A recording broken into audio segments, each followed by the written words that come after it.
देखिए गांधी केवल तब तक उनको अच्छे लगते हैं जब तक अ, वो वर्ण और जाति को समर्थन देते हुए प्रतीत होते हैं। प्रारंभिक तौर पे गांधी नवजीवन में गुजराती में जो 1920-21 में अपनी बात कहते हैं, वहां वो जाति को उतना बुरा नहीं मानते, छुआछूत को बुरा मानते हैं। लेकिन मुझे लगता है कि 1932 वो एक माइलस्टोन है, पूना पैक्ट, जहां डॉक्टर अंबेडकर और महात्मा गांधी का जो मुलाकात है, दोनों बदलते हैं एक दूसरे से।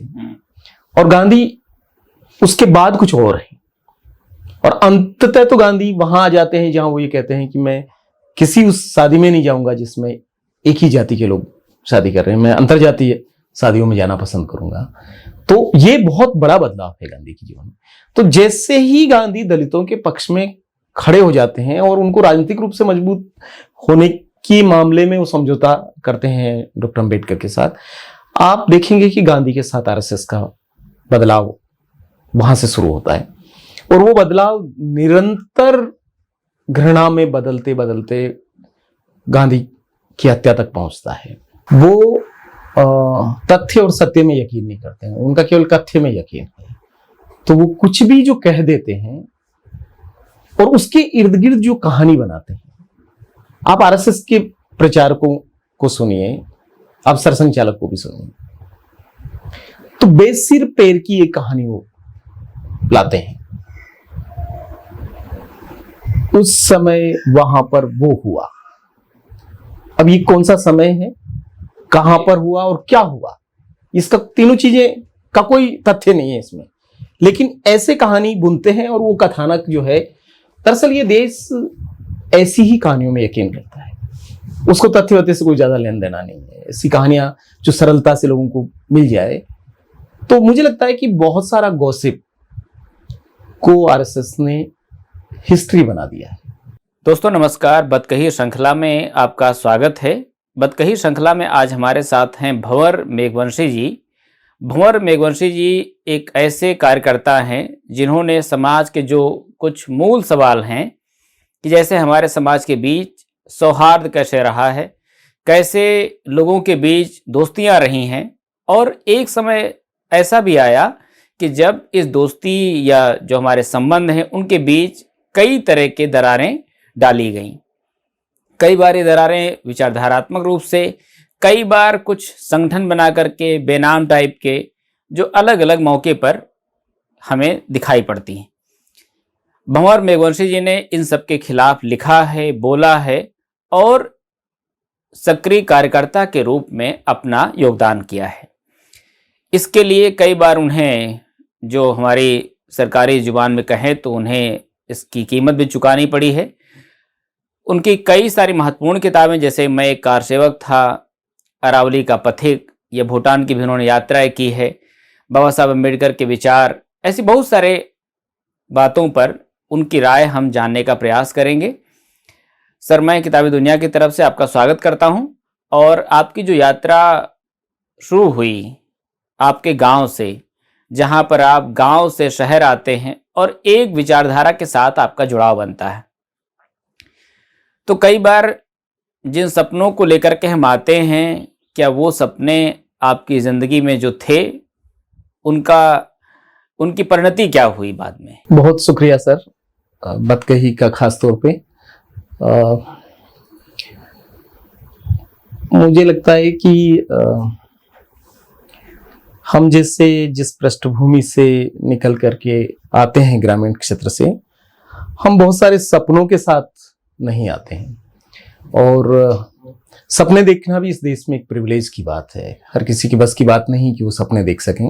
और खास तौर पे जब आप अस्तित्व की लड़ाई लड़ रहे होते हैं, जब आप आत्मसम्मान की लड़ाई लड़ रहे होते हैं, तो केवल गरिमापूर्ण जीना ही एक बड़ा सपना होता है। तो आए तो थे कि थोड़ा पढ़ेंगे लिखेंगे, और जो कि सामान्यतः एक ग्रामीण दलित युवा का होता है सपना, उतना ही। तो उसी एक सपने के साथ शुरुआत हुई। लेकिन मुझे लगा कि इस देश का गांव हो शहर हो, उसमें कोई बहुत ज़्यादा फर्क नहीं आता है। केवल जगह बदलती है, परिस्थितियों में कोई बहुत अंतर नहीं आता है। लोगों के वेशभूषा, पहनावे, रहन सहन वो बदलते हैं, लेकिन जो मेंटेलिटी है वो बनी रहती है एक ही जैसी। और इस वजह से मुझे नहीं लगता है कि कोई बहुत परिवर्तन उस रूप में मैं देखता हूँ। तो गांव छोड़ा, शहर आए, और गांव में जिस तरह के ऑर्गेनाइजेशन के साथ मेरी यात्रा शुरू हुई, शहर ने उसी यात्रा को आगे बढ़ाया। तो वहाँ नया कुछ नहीं था। मतलब आप शहर को प्रमोशन मान सकते हैं कि गांव में जो शाखा में जाना शुरू किया, वो फिर आरएसएस के कार्यालय तक पहुंचने तक की यात्रा वहां से आगे बढ़ी। आपकी जो पूरी यात्रा है, इस यात्रा में कई सारे पड़ाव आते हैं।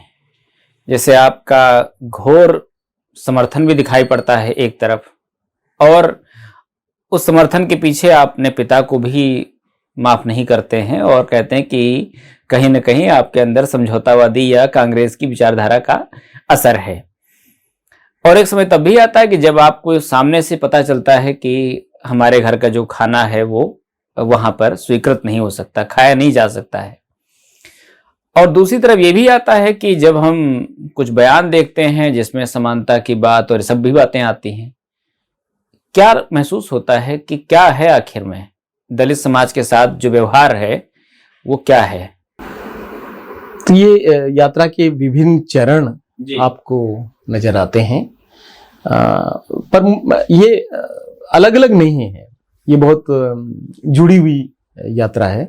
तो घनघोर समर्थन वहां है जहां मैं उनके साथ हूँ, और वो साथ इतना ज्यादा है कि मैं तो प्रचारक बनना चाहता था। और हिंदू राष्ट्र जो आज बहुत ज्यादा चर्चा में है, उस समय मुझे लगता है कि हिंदू राष्ट्र के लिए मैं अपना जीवन दे सकता हूँ। वो एक अलग बात है कि फिर वो नहीं हो पाया, क्योंकि वहाँ भी जाति का जो एक दायरा है, वो बंदिश सामने आ गई। तो न प्रचारक बन सके और न ही उसमें कुछ आगे चीजें बढ़ी। और ये जो जाति की सच्चाई है, ये जब सामने आती है कि जो हिंदुत्व है और जिस हिंदू राष्ट्र की बात है, एक्चुअली वो हिंदू राष्ट्र जैसा कुछ है नहीं है। वो उसमें जो कुछ हेजेमनी है कुछ कम्युनिटी की, जो कि पहले से ही है, वो एक नए आवरण में यहाँ है। तो वो कभी राष्ट्रवाद के आवरण में है, कभी हिंदुत्व के आवरण में है, कभी किसी और आवरण में है। तो मुझे लगता है कि वो रियलाइज होने के साथ साथ, वो रियलाइज होना तो शुरू हो गया जब मैं प्रचारक बनना चाहता था। उन्होंने कहा नहीं, हमें विचारक नहीं चाहिए, हमें प्रचारक चाहिए, और आप उसके लिए उपयुक्त नहीं है। या फिर उनका ये कि जाति की जो सच्चाई है वो सामने आएगी तो आप पद से विचलित हो जाएंगे। पर वो तब तक मुझे लगता था कि ये सब बातें हैं। ये और ज्यादा भयंकर रूप से सामने आता है जब वो मेरे घर पे बना हुआ खाना खाने से इनकार करते हैं, पैक करके ले जाते हैं और उसको फेंक देते हैं। और उस फेंके हुए खाने की जगह पर पहुंच करके मेरे मन में वो सवाल आता है कि जो हिंदू राष्ट्र में बनाना चाहता हूं, उसमें मेरी जगह कहाँ है? या जिनके लिए मैं 10 दिन जेल में रहा और जिनके लिए मैं अयोध्या में जाकर के मरने के लिए तैयार था, अगर वो लोग मेरे घर का खाना भी नहीं खा सकते हैं, तो फिर ये मेरे पे सवाल मैंने पूछना शुरू किया। और मुझे लगता है कि उन सवालों के साथ ही फिर मुझे वो सब अपनी गलतियों का भी एहसास हुआ, जहां मैं अपने पिताजी को इस चीज पे तोल रहा था कि हाँ, वो तो कांग्रेसी हैं तो ऐसा ही सोचते हैं, या कांग्रेसी हैं तो विरोध ही करेंगे।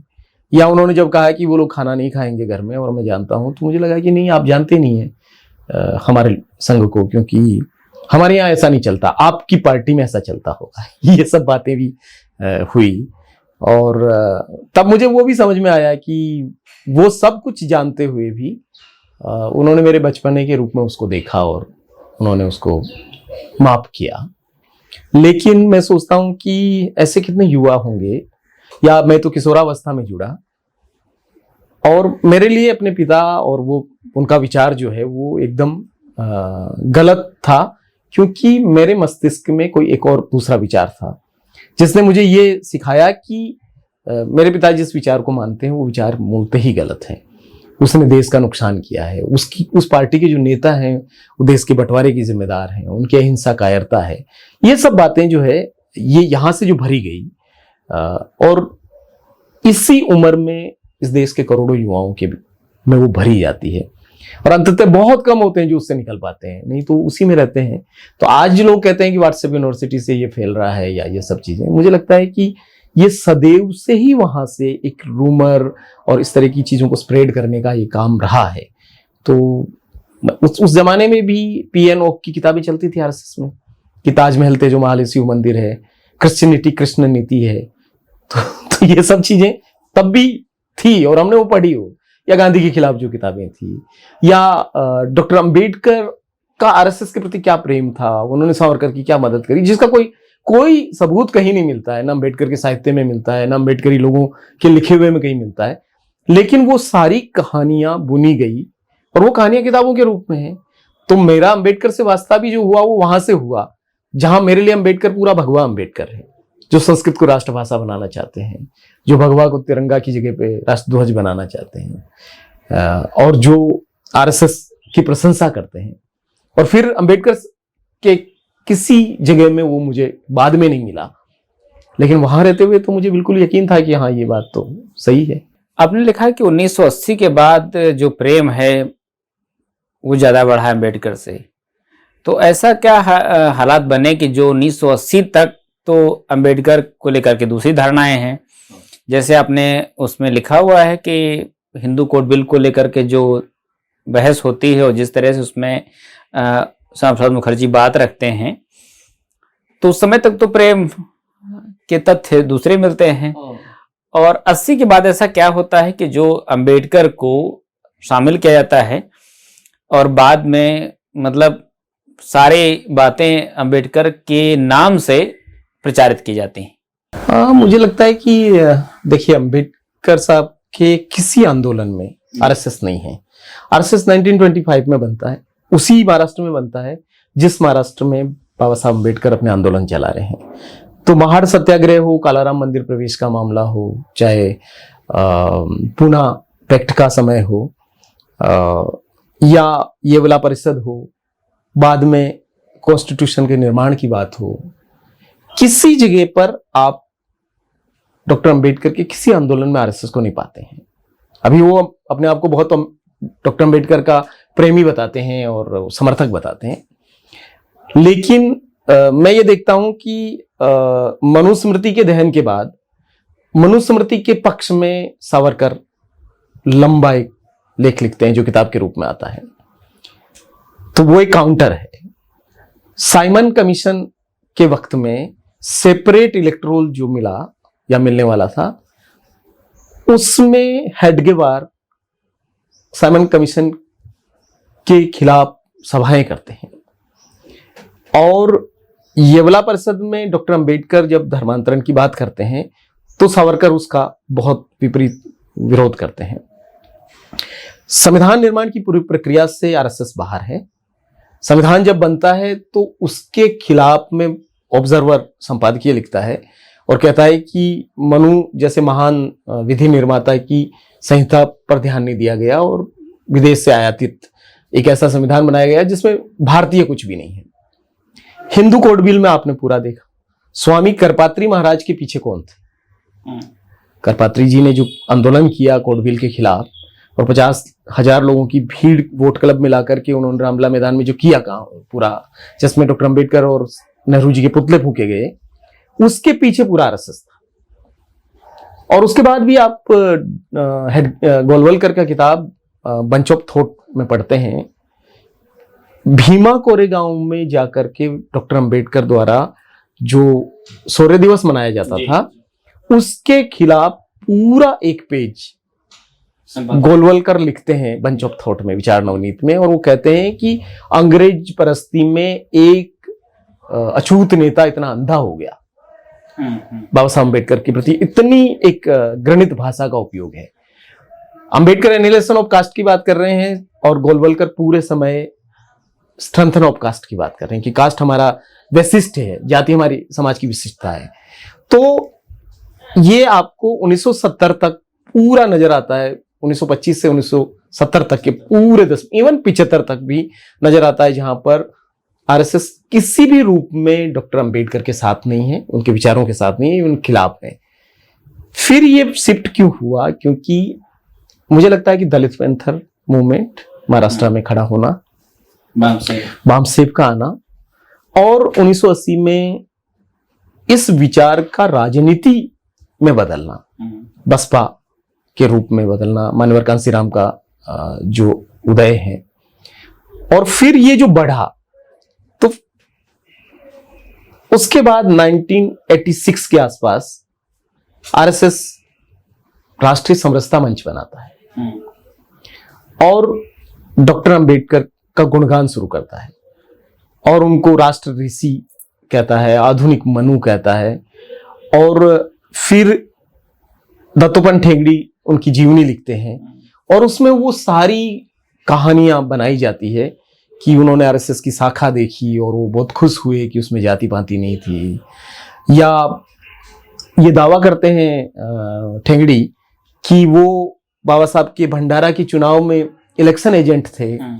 और ये भी वो कहते हैं कि जब बाबा साहब ने धम्म दीक्षा ली तो वो श्याम होटल में मिले थे आरएसएस की तरफ से और मिल करके उन्होंने बाबा साहब को समझाने की कोशिश की थी। ये सब कहानियां, और इन कहानियों का कुछ हकीकत नहीं है, क्योंकि बाद में के जमुना दास जैसे हिस्टोरियन ने ये कहा कि श्याम होटल में एक वेटर था दत्तोपंत और वो चाय पानी लाने के लिए वहां था, लेकिन उन आपकी उपस्थिति को आपने किस तरीके से एक प्रोजेक्ट किया।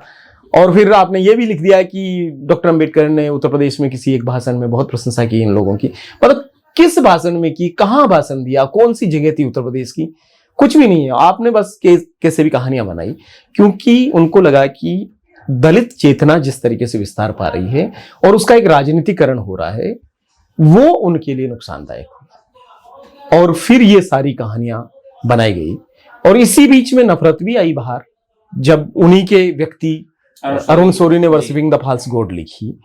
और बहुत सारे लोग अभी तक भी डॉक्टर अंबेडकर के खिलाफ क्या क्या लिखते रहते हैं, क्या बकवास करते रहते हैं, वो सब भी कोई ढकी छुपी बात नहीं है। तो ये एक तरीके से एक केवल जबानी जमा खर्च है डॉक्टर अंबेडकर के प्रति प्रेम। उनके अंदर तो हेटर्ड इन द बेली है, लेकिन वो जबान से ये दिखाने की कोशिश करते हैं कि हम डॉक्टर अंबेडकर के सबसे बड़े सहयोगी रहे हैं। लेकिन मुझे नहीं लगता है कि उसके किसी कृत्य में और पुराने किसी साहित्य में कोई एविडेंस मिलता हो जहां उन्होंने डॉक्टर अंबेडकर के साथ कुछ भी सहयोग किया हो। ये अंबेडकर पर एक तरीके से उनको कब्जा करने का, हाँ, उनको निगलने का प्रयास जो शुरू हुआ 86 में, ये धीरे धीरे आगे बढ़ते बढ़ते अब वहां है जहां डॉक्टर अंबेडकर के नाम पर पूरा टोकनिज्म जो चल रहा है कि अंबेडकर के जितने भी जगह हैं उनका इंफ्रास्ट्रक्चर बढ़ा करके, उनको पंच महातीर्थ बना करके धीरे धीरे डॉक्टर अंबेडकर का जो देवीयकरण किया जा रहा था कि उनके विचार कहीं रह जाए और उनकी मूर्तियां खड़ी रहे, तो वो किसी तरह, और मूर्तियां किसी को कष्ट नहीं देती, विचार तो तकलीफ देते हैं। रिडल्स ऑफ हिंदुइज्म हो चाहे एनिलेशन ऑफ कास्ट हो, डॉक्टर अंबेडकर की जो आलोचना है हिंदुत्व की या पूरे इस व्यवस्था की, उसको वो बर्दाश्त नहीं कर सकते, तो उनको धकेल रहे हैं एक तरफ और मूर्तियों को ला रहे हैं, बड़े बड़े भवन बना रहे हैं। या अभी तो तीर्थ यात्रा शुरू होगी हमारे यहाँ राजस्थान में, तो सरकार ने बाकायदा तीर्थ यात्रा शुरू करी है अंबेडकर के पंच तीर्थों की, और वो तीर्थ यात्रा करके और अंत में अयोध्या होकर के घर लौटेंगे। तो मतलब पूरी अंबेडकरी चेतना जो है वो राम की चेतना में बदल जाएगी। एक समय तक गांधी के साथ भी कुछ यही राय रहती है, क्योंकि एक समय तक जब तक गांधी ये सब बातें नहीं करते हैं कि हमें दलितों के साथ बैठना चाहिए, उनकी बस्तियों में जाना चाहिए, जो सफाई के काम हमें खुद करने चाहिए, तब तक तो गांधी के साथ कोई समस्या नहीं है। लेकिन जैसे गांधी रोटी बेटी की बात, संबंध की बात करते हैं, ऐसे बहुत सारी जब आते हैं तो उस समय गांधी के साथ रिश्ता बदल जाता है और अंत में वो जो नफरत है गांधी को लेकर के वो दिखाई पड़ जाती है, जिसे अलग अलग नाम, वहां पर वध है और दूसरी तरफ से कुछ और बातें की जाती हैं। तो क्या कारण है कि समाज के उन लोगों के साथ जो रवैया है या तो नफरत का है या फिर उनको अपनी तरफ मिलाने का है। अभी कुछ समय पहले की बात है, 2-3 साल पहले की, जिसमें गांधी के पोस्टर पर गोली मारी गई थी। तो ये किस तरह का प्रेम है, इसको कैसे देखा जाए कि आखिर में गांधी के प्रति या बाबा साहब के प्रति जो राय है वो क्या है वास्तव में? देखिए, गांधी केवल तब तक उनको अच्छे लगते हैं जब तक वो वर्ण और जाति को समर्थन देते हुए प्रतीत होते हैं। प्रारंभिक तौर पे गांधी नवजीवन में, गुजराती में जो 1920-21 में अपनी बात कहते हैं, वहां वो जाति को उतना बुरा नहीं मानते, छुआछूत को बुरा मानते हैं। लेकिन मुझे लगता है कि 1932 वो एक माइलस्टोन है, पूना पैक्ट, जहां डॉक्टर अंबेडकर और महात्मा गांधी का जो मुलाकात है, दोनों बदलते हैं एक दूसरे से। और गांधी उसके बाद कुछ और है, और अंततः तो गांधी वहां आ जाते हैं जहां वो ये कहते हैं कि मैं किसी उस शादी में नहीं जाऊंगा जिसमें एक ही जाति के लोग शादी कर रहे हैं, मैं अंतरजातीय शादियों में जाना पसंद करूंगा। तो ये बहुत बड़ा बदलाव है गांधी के जीवन में। तो जैसे ही गांधी दलितों के पक्ष में खड़े हो जाते हैं और उनको राजनीतिक रूप से मजबूत होने के मामले में वो समझौता करते हैं डॉक्टर अंबेडकर के साथ, आप देखेंगे कि गांधी के साथ आरएसएस का बदलाव वहां से शुरू होता है। और वो बदलाव निरंतर घृणा में बदलते बदलते गांधी की हत्या तक पहुंचता है। और चूंकि मैं तो आरएसएस के कार्यालय पे रहा हूं और वहां वस्तु भंडार होता है जहां पर साहित्य भी बेचते हैं, तो हम स्टॉल पर नाथुराम गोडसे और गोपाल गोडसे की किताबें, गांधी वध और मैं और गांधी वध क्यों, उसको बेचा करते थे। अब तो वो बहुत जगहों पे वैसे पब्लिकली बिकती थी, लेकिन उस समय तक इतना निर्लज्जता से ये सब चीजें नहीं हो पाती थी। लेकिन आरएसएस के अपने कार्यक्रमों में, उनके काडर के बीच में वो बहुत आराम से पढ़ी जाती थी, हम लोगों ने पढ़ी। तो गांधी के प्रति इतना द्वेष ऑलरेडी था कि उनकी हत्या को वध कहा गया। और वध मैथोलॉजी में वो है, बुरे लोगों का वध किया जाता है धर्म की रक्षा के लिए। तो गांधी जब वर्ण और जाति की पूरी व्यवस्था के खिलाफ हुए तो फिर उनका वध करना जरूरी हो गया, क्योंकि धर्म क्या है, इनको बनाए रखना है। तो इस धर्म को बचाने के लिए उन्होंने गांधी को, जो कि अपने आप को सनातनी हिंदू कहते थे, उस एक भले सनातनी हिंदू को उन्होंने मारने से भी गुरेज नहीं किया। और मुझे लगता है कि गांधी के प्रति जितनी घृणा और द्वेष इस देश में उन लोगों ने फैलाया, आज तक फैला रहे हैं। गांधी को कोई फर्क नहीं पड़ता है कि आप उससे प्रेम करते हैं कि उससे नफरत करते हो, तो चले गए, वो सारे लोग चले गए। लेकिन मुझे लगता है कि उनके पास दो ही रास्ते हैं, या तो डिस्ट्रॉय करते हैं या फिर पूरा निगल जाते हैं। तो गांधी को डिस्ट्रॉय कर रहे हैं और अंबेडकर को निगल रहे हैं, और दोनों ही परिस्थितियां एक सी है, दोनों का परिणाम एक ही है कि आप किसी को खत्म कर दें और किसी को खा जाएं। तो दोनों स्थिति में आप उनके अस्तित्व को नष्ट कर देते हैं। तो ये तो नजर आता है। बाबा साहब अम्बेडकर के जो मतभेद गांधी से हैं उनका तो डॉक्यूमेंटेशन हमको मिलता है, लेकिन जब महान आंदोलन हुआ या जो और बाबा साहब के उस समय काम आते हैं, उसको लेकर के कोई राइटिंग हमको नहीं मिलती देखने को। आपने उसका उल्लेख किया कि आरएसएस ने कहीं कुछ लिखा हो उसके समर्थन में, लेकिन बाद में जब बाबा साहब को लेकर के राय बनाई जाती है तो कहानी दूसरी हो जाती है। तो उसमें यह होता है कि हम तो बाबा साहब के शुरुआती दौर से साथ में थे और हमने ये सब बातें की। ये जो तथ्यों के साथ जो कहानी बुनी जाती है, इसके पीछे क्या है कि हम समाज में क्या चीज फैलाना चाहते हैं? मुझे लगता है कि तथ्यों के साथ उनका कोई लेना देना नहीं। वो तथ्य और सत्य में यकीन नहीं करते हैं, उनका केवल कथ्य में यकीन है। तो वो कुछ भी जो कह देते हैं और उसके इर्द गिर्द जो कहानी बनाते हैं। आप आरएसएस के प्रचारकों को सुनिए, आप सरसंघ चालक को भी सुनिए, तो बेसिर पैर की एक कहानी वो लाते हैं। उस समय वहां पर वो हुआ।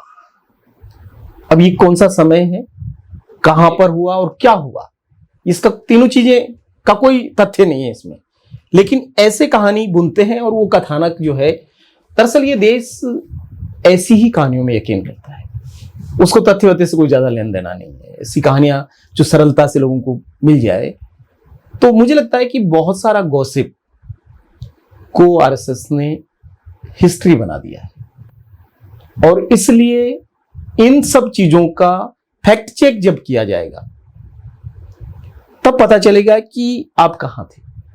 बाबा साहब अम्बेडकर और महात्मा गांधी के बीच में मौलिक मतभेद थे, और वो मौलिक मतभेद बहुत महत्वपूर्ण और बहुत जरूरी मतभेद थे। उनको जबरन खींचतान के एक करने की जरूरत नहीं है कि आप ये कहें कि नहीं दोनों तो एक ही जैसे थे या एक थे, ऐसा बिल्कुल भी नहीं है। दोनों के बीच बहुत तीखे मतभेद थे, और मुझे लगता है कि उस तीखे मतभेद के साथ उनका जो संवाद चलता रहा, वो सबसे महत्वपूर्ण बात है।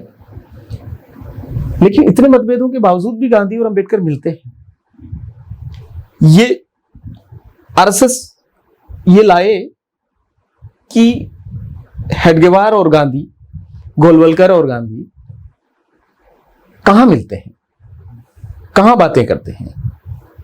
उधर तो सारी चीजें हैं, आप डॉक्टर अंबेडकर के अखबारों में देखेंगे, बाबा साहब के साहित्य में देखेंगे, इधर गांधी जी के बारे में जिन्होंने लिखा उन्होंने भी उन सारी चीजों को लिखा। हो सकता है कि किसी की दृष्टि जहां से वो खड़े होकर के देखेंगे उनका अपना एक दृष्टिकोण होगा, बावजूद इसके भी वो तथ्य आपको आप जब जोड़ते हैं तो वो मिलते हैं।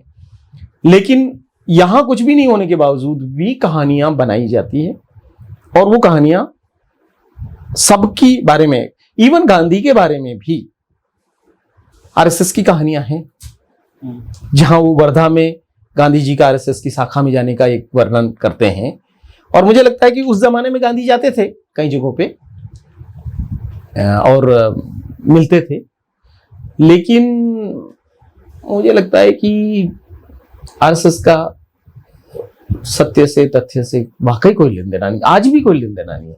अभी भी वो कोई भी कहानी बना सकते हैं, अभी भी वो एक कहानी बना सकते हैं कि अंबेडकर किसी सन्यासी के आशीर्वाद से पैदा हुआ पूर्व जन्म का ब्राह्मण आदमी था और वो इधर पैदा हो गया, महान हो गया। ये सब कहानियां जो रविदास के साथ बनाई, कबीर के साथ बनाई, बुद्ध के साथ बनाई, और आने वाले दिनों में हो सकता है कि वो अंबेडकर के मंदिर बनाए, उसमें पुजारी नियुक्त करे, घंटा वंटा बजाना शुरू करे, पूरा ब्राह्मणीकरण, देवीकरण करने की पूरी गुंजाइश है, खतरा है जी। अब इस जगह आपने लिखा हुआ कि संविधान का जो 42वां संशोधन है उसमें एक तो धर्मनिरपेक्षता और समाजवादी शब्द जोड़ा गया। पहले एक तो आरोप यह था कि हमारा संविधान जो है पूरी तरीके से विदेशी विचारों को आयातित करके बनाया गया। अब इन दो शब्दों को लेकर भी आरोप लगाया गया और ये माना गया कि संविधान को से इन दो शब्दों को निकालने की जरूरत है। और दूसरी तरफ हम ये भी देखते हैं कि इसके उलट जो व्यवहार है कि जैसे मध्य प्रदेश में 1-1.5 साल पहले जो घटनाक्रम एक आदिवासी के साथ किया गया, तो क्या लगता है कि आखिर में इन शब्दों से इतना जो समस्या है वो क्यों दिखाई पड़ती है? समझना पड़ेगा कि आरएसएस की संविधान के साथ जो रिश्ता है, मैं उसको 4 चरण में देखता हूं। संविधान निर्माण के दौरान आरएसएस नहीं था और संविधान बना तो उसके विरोध में था। तो पहला आरएसएस का एक चरण है संविधान के साथ जो रिश्ता है वो तिरस्कार का रिश्ता है। फिर जब बन गया तो उन्होंने कहा कि हम इसके समर्थन नहीं करते, तो ये एक समय तक चलता है बहिष्कार का रिश्ता। फिर उनको लगा कि नहीं ये तो बन गया है, लागू भी हो गया है, तब उन्होंने कहा कि नहीं इसमें संशोधन होना चाहिए, यानी कि परिष्कार का। और फिर अभी लोकसभा चुनाव के दरमियान उनको ये महसूस हुआ कि संविधान अभी भी लोगों को, दिल को छूता है और वो राजनीतिक रूप से नुकसान पहुंचा सकता है, तो जो लोग संविधान को बदलने की, संविधान को विदेशों से आयातित और एक विदेशी अवधारणा बताते थे, वो लोग अचानक संविधान को नए भारत का सामवेद घोषित करने लगे और संविधान की जय जयकार करने लगे। तो ये जो तिरस्कार, बहिष्कार, परिष्कार और जय जयकार का जो पूरा एक चरण है, इसमें आप समझ सकते हैं कि आरएसएस की क्या रणनीति रही है। और मुझे लगता है कि समाजवाद के खिलाफ वो सदैव रहे। उनको जितना समाजवादी विचार से नफरत रही है, उन्होंने भारत के, मतलब एक जो किताब हमने उसमें रहते हुए पढ़ी कि सबसे बड़ी चुनौती या सबसे बड़ा खतरा कहां से है, तो उन्होंने खतरा क्रिश्चियन, मुस्लिम और साम्यवादियों से बताया, कम्युनिस्टों से। ये उनके घोषित सबसे बड़े दुश्मन थे। तो समाजवाद क्या है? वो कम्युनिज्म है। तो सोशलिज्म से उनका पूरा एक दुराव रहा है, क्योंकि वो बराबरी की व्यवस्था अगर आ गई तो फिर आपका जो संसाधनों पे कब्जा है, वहां सबसे बड़ा नुकसान तो वही होने वाला ना। धर्म वर्म से कोई लेन देना नहीं है, अंत में तो संसाधन की लड़ाई है। और धर्म निरपेक्षता वाली जो पूरी बात है, क्योंकि उनको अन्य लोगों को विधर्मी बताना है, मलेच्छ बताना है, पवित्र बताना है, और उनको सेकेंड क्लास सिटीजन रखना है देश में, जो कि आप सीए, एनआरसी और अब एसआईआर जो हो रहा है, जिसके जरिए लोगों को बहिष्करण किया जा रहा है, और जिसमें आप ये कह रहे हैं कि लोग भारत में रह तो सकते हैं, वोट देने का अधिकार नहीं होगा। तो एग्जैक्ट यही बात गोलवलकर कहते हैं विचारों बंच ऑफ थॉट में, कि इनको रहने का तो अधिकार होगा लेकिन मताधिकार का अधिकार नहीं होगा। यानी कि आप दोयम दर्जे की नागरिकता में रहेंगे। तो चूंकि धर्मनिरपेक्ष आप रहेंगे तो सब धर्मों को आपको बराबरी का अधिकार देना है। तो ये दो चीजें हैं जिनके खिलाफ आपको जाना है। और चूंकि जब संविधान बनाया गया और जब इस पर लंबी चर्चा हुई, आप अगर संविधान सभा की बहस देखेंगे तो उसमें उस समय के लोगों को लगा कि उनको नहीं मालूम था कि एक समय इस देश के लोग वहां पहुंच जाएंगे जहां वो धर्मनिरपेक्षता और समाजवाद जैसी चीजों के खिलाफ खड़े हो जाएंगे। जो हमारे लिए गर्व का विषय हो सकती है वो शर्म का विषय बना दी जाएगी। मुझे नहीं लगता है कि उस समय के संविधान निर्माताओं ने सोचा होगा, नहीं तो वो जरूर प्रारंभ में ही उसको 42वें संशोधन की भी जरूरत नहीं पड़ती, वो प्रारंभिक ड्राफ्ट में ही आ जाता। मुझे लगता है कि ये कहना कि डॉक्टर अंबेडकर ने जो संविधान निर्माण में जो ड्राफ्टिंग कमेटी की अध्यक्षता करी, उसने इसमें उद्देशिका में वो शब्द नहीं डाले, ये एक चालाकी है। क्या संविधान सभा की पूरी बहस में डॉक्टर अंबेडकर का कोई ऐसा कोट आप लाते हैं जहां उन्होंने इन शब्दों का विरोध किया हो या इस विचार का विरोध किया हो जी, जहां उन्होंने अल्पसंख्यकों को अधिकार देने के खिलाफ खड़े हो गए हो कि नहीं, हम अन्य धर्म के लोगों को नहीं देंगे, या उन्होंने ये कहा हो कि समाजवादी विचार नहीं होना चाहिए? मुझे लगता है उन्होंने तो खेती को, उद्योगों को एक तरीके से राष्ट्रीयकरण करने की बात कही, तो वो तो ज्यादा समाजवादी और ज्यादा कम्युनिस्ट विचार की तरफ ले जा रहे थे। तो ये एक भयंकर किस्म की साजिश है और अब न्यायालय के जरिए हो जाना चाहते हैं। एक नया ट्रेंड राम मंदिर के निर्णय के साथ शुरू होता है, जहां जो कुछ सत्ता को करना है उसको न्यायिक निर्णयों की पैकेजिंग करके फिर समाज में लाते हैं ताकि आप उसका विरोध नहीं कर सकें। लगे कि अरे सुप्रीम माननीय उच्चतम न्यायालय ने कर दिया, फिर इसके खिलाफ आप बात करेंगे तो आप कोर्ट ऑफ कंटेम्प्ट हो जाएगा, और लोग, आम लोग नहीं बात कर पाते। लोगों को लगता है कि नहीं, माननीयों ने जो किया वो सही किया होगा। लेकिन ये भी एक खतरनाक ट्रेंड है, और एक ऐसे समय में जब सारे इंस्टीट्यूशन कब्जा लिए गए हों, तब इंस्टीट्यूशंस क्या कर रहे हैं और क्या नहीं कर रहे हैं, और उनके निर्णयों के गुण अवगुण पे बात करना बहुत जरूरी होता है। लेकिन कई बार तो ऐसा भी देखने को मिलता है जब कोर्ट के कुछ निर्णयों पर भी सवाल खड़े किए थे जो अपने पक्ष में नहीं होते हैं। जैसे सबरीमाला का केस जब डिसीजन आता है तो सुप्रीम कोर्ट ने डिसीजन दिया कि सबको वहां जाने का अधिकार है मंदिर में, कि आज हम ये नहीं कह सकते कि महिलाओं को जाने का अधिकार नहीं या किसी और संप्रदाय के लोगों का अधिकार नहीं। तो उस पर कहा गया कि कोर्ट को ऐसे डिसीजन देने चाहिए जो समाज में लागू हो सके। या अभी जो हमारे कुछ और लोग हैं वो सुप्रीम कोर्ट के इधर के कई डिसीजनों पर उन्होंने सवाल खड़े किए हैं। तो आखिर में सुप्रीम कोर्ट के निर्णयों का भी अपने हिसाब से उपयोग है कि जो पक्ष में आए उनको सुप्रीम कोर्ट की गरिमा भरे शब्दों के साथ उनको डील किया जाए और बाकी को हम नहीं देखते हैं।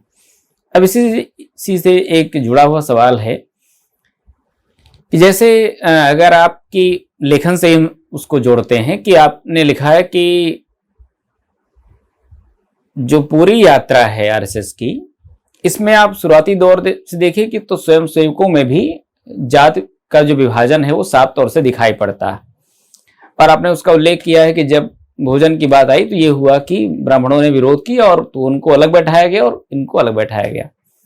एक समय हम आते हैं तो देखते हैं कि दलितों के अलग संगठन बनाए जाते हैं, वनवासी समाज आदिवासियों के लिए बनाया जाता है और ऐसे कई सारे संगठन काम करते हैं। तो ये हिंदुत्व का पहला वाला जो रूप है और जो अब हिंदुत्व की एक ब्रॉडर संकल्पना प्रस्तुत की जा रही है, इसे कैसे देखते हैं? देखिए, जब आप मूल जगह पर किसी को अधिकार नहीं देना चाहते हैं तो आप एक्सटेंशन काउंटर खोलते हैं और आप वहां पर बिठाते हैं। तो आरएसएस अपना सह सरकार्यवाह सरसंघ चालक तो इन समुदायों से नहीं लाता है, लेकिन राष्ट्रीय समरसता मंच बना करके उसमें तो आप रख देंगे। तो मुस्लिम मोर्चा बना देंगे आप, वनवासी कल्याण आश्रम बना देंगे, भील परिषद बना देंगे, और ये इस तरह की जो जगह हैं वहां पर उनको बिठा करके आप उनको एक टास्क दे देते हैं कि अपनी कम्युनिटी में जाओ और इस विचार को ले जाओ। तो मूलतः आरएसएस तो वही है, उस पर जिन लोगों का कब्जा शुरू से लगा करके अब तक भी वही है, उसमें कोई बदलाव मुझे नहीं लगता है। अभी कई लोगों को लगता है कि आरएसएस में बहुत बदल हो गया है, क्योंकि गोलवलकर क्या अपना हमारे जो भागवत जी की जो किताबें आई, उनकी जो भाषण है, कभी कभी वो ऐसी बातें कहते हैं कि लोगों को लगता है अरे ये तो बिल्कुल क्रांतिकारी बात कह दी इन्होंने। तो आरक्षण पर जो उनका विचार है, एलजीबीटीक्यू कम्युनिटी पर जो उनका विचार है, तो उससे ऐसा लगता है इससे ज्यादा प्रगतिशील आदमी कौन हो सकता है। यानी कि और फिर हमारे बौद्धिक तबके में से ऐसे नए नवेले उनके प्रशंसक निकले हैं जो इन बातों को वैलिडेट करते हैं और ये बताते हैं कि देखो आरएसएस कितना वक्त के साथ बदल रहा है। मुझे लगता है कि ये सांप के केचुली उतारने जैसा है कि वो हर वर्ष अपनी केचुली उतार देता है लेकिन विष बचा लेता है। तो वो अपना कोर को बचाए रखते हैं, ऊपर ऊपर से अपना चोला बदलते रहते हैं, और इससे जो भ्रम निर्मित होता है उससे ये तमाम कम्युनिटियां उसके साथ जुड़ जाती है और वो फिर उसी भ्रम में आगे बढ़ती रहती है और उनके काम को आगे बढ़ाती रहती है।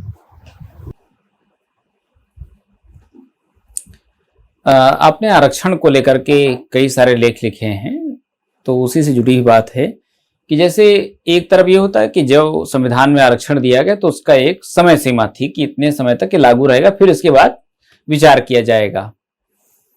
लेकिन एक समय हम देखते हैं कि आरक्षण को लेकर के काफी विरोध का स्वर आता है, और खास तौर से जिसमें हम ये भी देखते हैं कि आरएसएस की भूमिका पीछे से उसमें दिखाई पड़ती है। ये जो पूरा मामला है, या इसके थोड़ा सा और आगे बढ़े, जब मंडल कमीशन आता है उसको लेकर के जो चीजें हैं, तो बयानों में कुछ आता है और भूमिकाएं कुछ होती हैं। तो आखिर में इस पूरे आरक्षण की जो नीति है उसको लेकर के जो इनकी राय इनके बारे में बनानी चाहिए, वो क्या होनी चाहिए हमारी, या आपकी क्या बनती है? एक तो ये क्लियर करना बहुत जरूरी है कि भारत के संविधान में आरक्षण जैसा कोई शब्द नहीं है। रिप्रेजेंटेशन एक शब्द है, यानी कि भागीदारी सुनिश्चित करने की बात उसमें कही गई। दूसरा, रिजर्वेशन दो तरह का, अब और भी तरह के हैं, लेकिन मूलतः दो तरह का रिजर्वेशन संविधान निर्माण के दरमियान जो आया। एक है जो नौकरियों में और शिक्षा में रिजर्वेशन है, उसकी कोई समय सीमा तय नहीं थी। जो पॉलिटिकल रिजर्वेशन आया, जो विधानसभा, विधान परिषद और लोकसभा और इसमें जो आरक्षण आया, उसकी 10 वर्ष समय सीमा तय की गई थी, और हर 10 साल में अभी भी उसका रिव्यू होता है, और जो लोग रिव्यू करते हैं उन्हीं को बढ़ाने का अधिकार है, तो वो बढ़ाते रहते हैं। हमारा बहुत ज्यादा कंसर्न पॉलिटिकल रिजर्वेशन को लेकर के नहीं है, क्योंकि उसमें बहुत सारी ऐसी जमात आई जिसने समाज के लिए बहुत काम नहीं किया, क्योंकि वो अपनी पार्टियों से बंधे हुए लोग हैं और वो उन्होंने अपनी पार्टियों के लिए काम ज्यादातर किया। तो पॉलिटिकल रिजर्वेशन ने इस समाज को बांटने का और काम किया बजाय कि इकट्ठा करने का। लेकिन जिस शिक्षा और नौकरियों की वजह से एक मध्यम वर्ग पैदा हुआ इन समुदायों का, जिसने अपने समुदाय की लड़ाई लड़ी, जिन्होंने समुदाय के लिए संगठन बनाए, उससे बहुत कुछ हासिल हुआ। आज जो लोग नजर आते हैं आपको यूनिवर्सिटीज में भी और ब्यूरोक्रेसी में भी और भी जहां तहां, अगर ये रिप्रेजेंटेशन नहीं होता तो इतना सदासही समाज नहीं है। 3000 साल से एक रिजर्वेशन है वर्ण व्यवस्था के रूप में, उस पर कभी कोई सवाल नहीं। मंदिरों का रिजर्वेशन है, किसके पास है? लैंड होल्डिंग किसके पास है? व्यापार किसके पास है? ये रिजर्वेशन नहीं है क्या? जी। ये जन्मजात रिजर्वेशन है, जाति आधारित रिजर्वेशन है। इसको लेके किसी को कष्ट नहीं हुआ। एक रिप्रेजेंटेशन दिया गया कि एक राष्ट्र बनाना चाहते हैं जिसमें सबका एक भागीदारी है, उसको 75 साल में इतनी बार बदनाम और बर्बाद और सब किया गया। और आरएसएस की भूमिका शुरू से उसके खिलाफ रही है। रिजर्वेशन के खिलाफ आप गोलवलकर का पढ़ सकते हैं, उन्होंने जो कहा उनकी किताब में है कि ये जो विशेषाधिकार दिए जा रहे हैं इससे प्रतिभाएं मर जाती है। ये मेरिटोक्रेसी की बहस गोलवलकर भी करते हैं और बाद में भी ये चलते रहता है। अब उन्होंने थोड़ा सा बदला, क्योंकि बिहार के लोग विधानसभा चुनाव जब पिछली बार में थे तब मोहन भागवत जी का एक बयान आया और उसका एक असर आया, तो उन्हें लगा कि नहीं, रिजर्वेशन लोगों को छूने वाला मामला है। तो उनका लीडरशिप रिजर्वेशन के पक्ष में बोलती है, लेकिन काडर को ये अंदर समझ है कि सरसंघ चालक जो बोल रहे हैं हमको ठीक उसके विपरीत समझना है और ठीक उसके विपरीत करना है। तो एंटी रिजर्वेशन जितने मूवमेंट हुए, वो चाहे गुजरात का मूवमेंट हुआ हो जी, या मंडल मूवमेंट हुआ हो या बाकी के भी मूवमेंट हुए हो, या SC/ST एक्ट को अभी बचाने का जो 2018 2 अप्रैल का मूवमेंट हुआ हो, इन सब में आरएसएस काडर की भूमिका साफ तौर पे रेखांकित हुई है और कई जगहों पे FIR में नाम उनके दर्ज है, उनके काडर के। तो ये कैसे हो सकता है कि आपके मुखिया रिजर्वेशन का पक्ष लेते हैं और आपके नीचे का व्यक्ति भगवा झंडा लेकर के जय श्री राम का और जय भवानी का नारा लगाते हुए आरक्षण के खिलाफ खड़ा हो जाता है? तो कुछ अंदर तो कुछ और बात चल रही ना आपकी। तो आप पेपर में ठीक होना चाहते हैं, ये बिल्कुल चाइनीज डेमोक्रेसी की तरह है कि आप एक दलीय शासन रखो, एक छत्र शासन रखो, लेकिन उसके अंदर आप ही के विरोध के कई सारी प्रकोष्ठ बना लो जिनके पेपर को जमा करते रहो और इतना बड़ा कागज साल के अंत में एक दस्तावेज हो जिसमें आप बता सको कि नहीं, हमारे यहाँ तो 30 पार्टियां हैं जो खिलाफ में बोलती है, क्योंकि बाहर खिलाफ में बोलता हुआ नजर नहीं आता ना। तो ये जो मैन्युफैक्चर्ड डिसेंट है, अपने ही भीतर बना लेना और ऐसा जताना कि नहीं नहीं हम तो रिजर्वेशन के पक्ष में हैं, लेकिन नीचे तक अगर आप रिजर्वेशन के पक्ष में हैं तो फिर आपका काडर क्यों नहीं रिजर्वेशन के पक्ष में? और आप अचानक सवर्णों के आरक्षण पे कुछ नहीं बोलते जी। और इस समय कौन है जो इस देश में आरक्षित नहीं है? सारे वर्गों को आरक्षण मिल चुका है ना आज की तारीख में। तो कोई कम्युनिटी ये नहीं कह सकती कि हमें रिजर्वेशन नहीं है, सबको मिला हुआ है। तो 100% लोग कवर हो रहे रिजर्वेशन में। और दूसरा, रिजर्वेशन का बचा क्या, मुझे बताइए। सुब्रमण्यम स्वामी ने जोधपुर में कहा कि हम इतने मूर्ख नहीं हैं कि आरक्षण को हटाएंगे, हम उसको ऐसा कर देंगे कि उसका कोई मतलब नहीं बचेगा, होने ना होने का, उसके होने का कोई मतलब नहीं बचेगा। और आज ही वही हो रहा है। आप अगर जॉब अपॉर्चुनिटी देखें, ILO का सर्वे और बाकी चीजें भी देखें, तो इस समय असंगठित क्षेत्रों में जॉब अपॉर्चुनिटी 94%, केवल 6% जॉब अपॉर्चुनिटी है जो सार्वजनिक उपक्रमों में है। और उसमें क्या हालत है, आप निरंतर बेच रहे हैं, सार्वजनिक को आप निजीकरण की तरफ ले जा रहे हैं। और जहां आरक्षण है सार्वजनिक में, वहां आप संविदा पर लेते हैं, कॉन्ट्रैक्ट बेस पे। आप भर्तियां नहीं निकाल रहे हैं, भयंकर बैकलॉग है, और बहुत सारी चालाकियां करते हैं, रोस्टर ये वो, डीपीसी नहीं बिठाना, तो होने और नहीं होने का कोई मतलब नहीं बचा। इस 6% में दलित और ट्राइबल का क्या रिजर्वेशन होगा, क्या परसेंट होगा?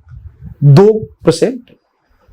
तो 2% के लिए आप हमको 100% कष्ट दिए हुए हैं और ये बता रहे हैं कि नहीं रिजर्वेशन से ये हो गया, इतना नुकसान हो गया रिजर्वेशन से। क्या नुकसान हो गया? या तो फिर आप वो स्टेट ही लाए जहां ये पता चले कि अनरिजर्व कैटेगरी के जो लोग काम करते हैं वो बहुत महानतम काम करते हैं, रिजर्व कैटेगरी के लोग जो करते हैं वो बहुत बुरा करते हैं, या उनके पढ़ाए हुए बच्चे तमाम फेल होते हैं, या उनके बनाए हुए पुल गिरते हैं, या उनके डॉक्टर जो हैं वो सुई और कैंची अंदर ही छोड़ते हैं। क्या है आपके पास? कुछ है नहीं।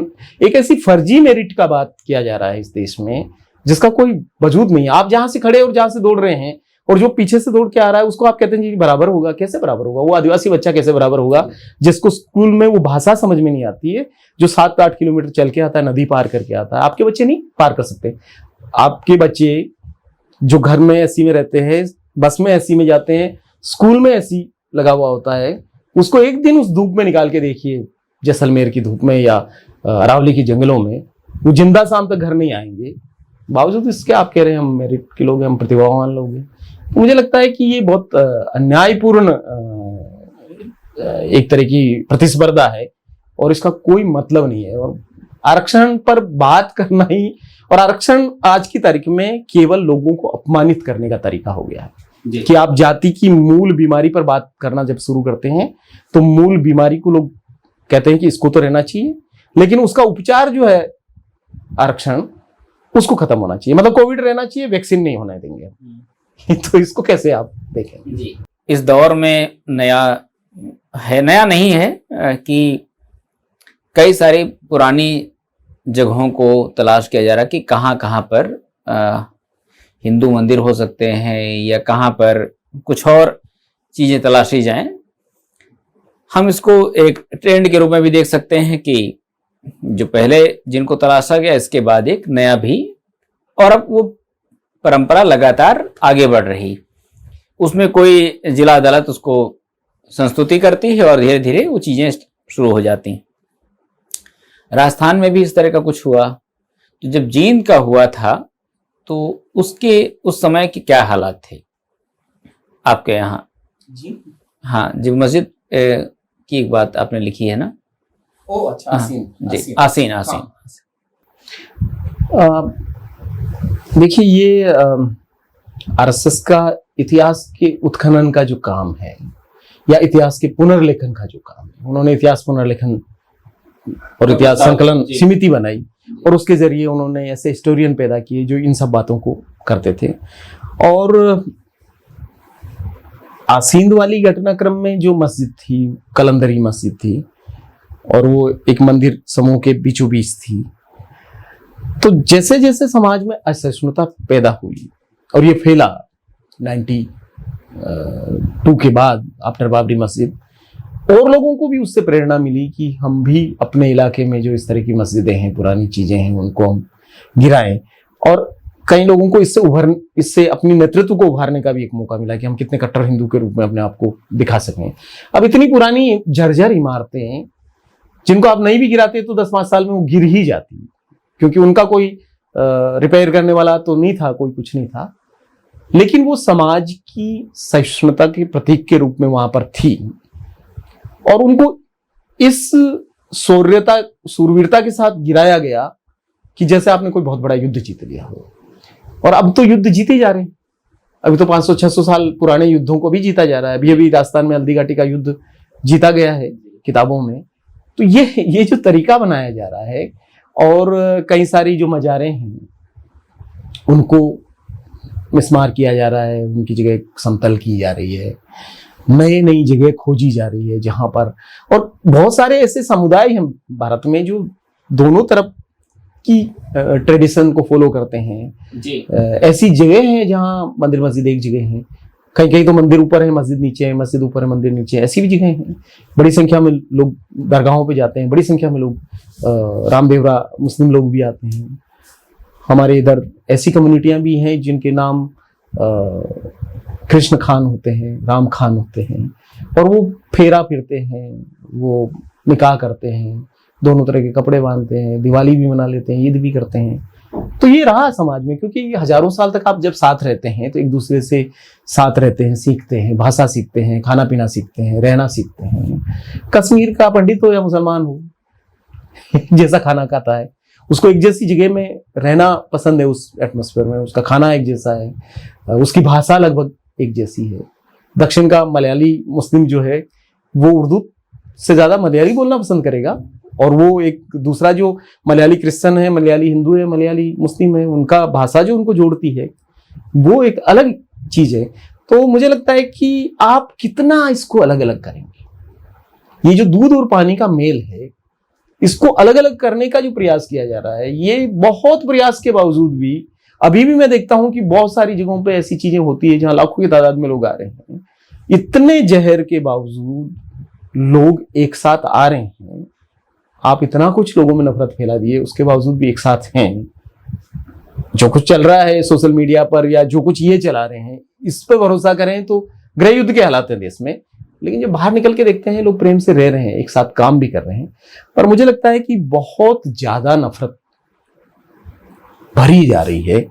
और क्योंकि हम जिस दौर में पढ़े, उस दौर में को एजुकेशन था, उस दौर में हिंदू मुस्लिम सब बच्चे एक साथ पढ़ते थे। अभी केवल आदर्श विद्या मंदिरों में, सरस्वती शिशु मंदिरों में पढ़ के आएंगे और उधर केवल मदरसों से बच्चे निकलेंगे।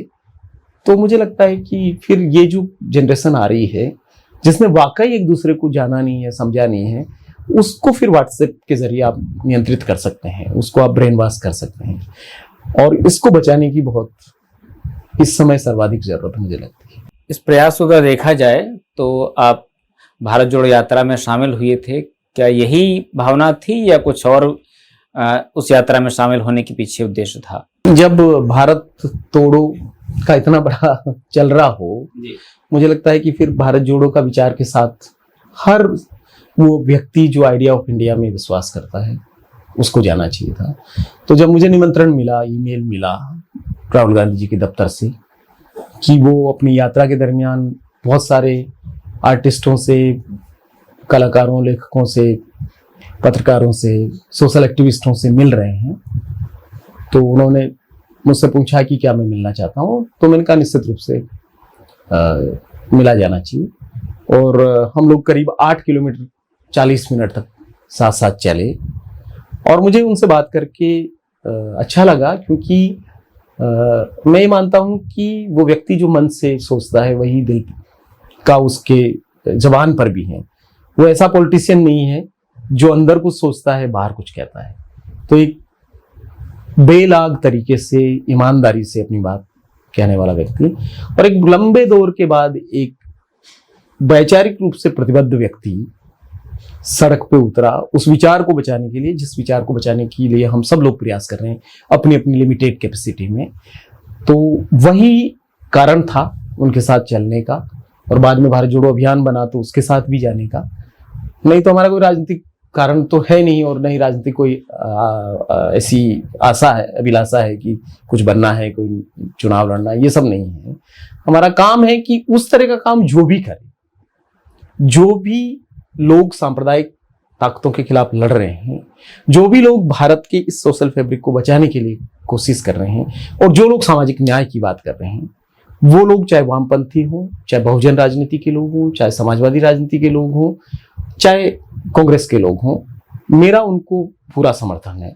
और मैं उस तरह की सुचिता वाले उसमें नहीं कि नहीं हम तो सामाजिक कार्यकर्ता है, हम तो राजनीतिक लोगों के साथ नहीं जाएंगे। मेरा ये मानना है कि देश में बड़े बदलाव के लिए राजनीतिक तरीकों से बदलाव होते हैं। हमने यूपीए फर्स्ट और सेकंड का गवर्नमेंट देखा, जिसमें एक अधिकारों का युग था, वो जब बहुत सारे अधिकार मिले, राइट टू इंफॉर्मेशन मिला, राइट टू एजुकेशन मिला, राइट टू फूड मिला, आपका नरेगा मिला, वन अधिकार मिला आदिवासियों को। ये सारे जो अधिकार आधारित कानूनों का एक पूरा लंबी श्रृंखला आई, वो इसलिए आ पाई कि उस समय जो लोग राजनीतिक रूप से बैठे हुए थे वो सेंसिटाइज हुए और उन्होंने माना कि ये काम जरूरी है।